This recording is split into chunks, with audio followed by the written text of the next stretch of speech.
I had this set delivered to me, sight unseen, and boy did it cause me some problems. This dresser has seen better days, but it has great design lines, so I know it has good potential. This finish was actually pretty tough, so it took a couple runs of stripper, which actually ended up taking me multiple weeks in between projects. I genuinely didn't realize how much of a pain in the ass it was going to be to get in between all the crevices on those drawer fronts.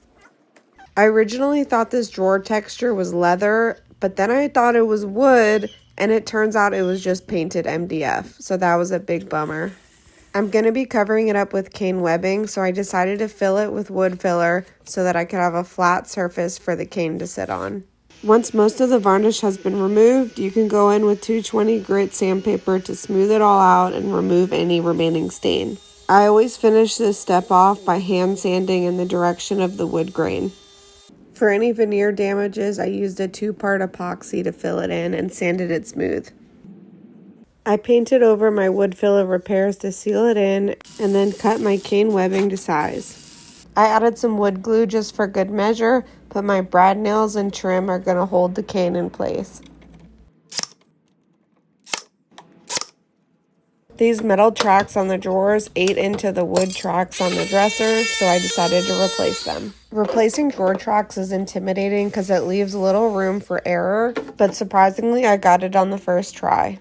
Measuring the centers of the drawers and openings and using my speed square helped me make sure everything was perfectly aligned. If you find that the tracks make your drawer sit up too high, you can use a multi-tool to trim down a little cutout. I mixed up a tan paint with water so that I could do a wash over the dresser to keep the oak from turning orange again. It's pretty straightforward, just wipe on and then wipe off in the direction of the wood grain.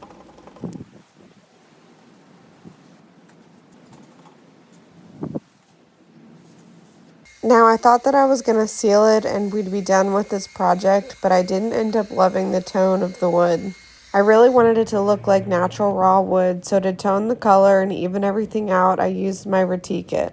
I use this product a lot for creating faux wood looks, but the stain is actually great over sealed wood as well. I use a little bit of color theory to mix up some paint to blend out the repairs. For the finishing touch, I added drawer liners and then a furniture salve to all the inside drawers and tracks. This step is super essential to making sure that your drawers work well. This was definitely my most time-consuming furniture flip to date, but I think the result was so worth it. I hope this encourages you to go the extra mile with your furniture flips and not take shortcuts.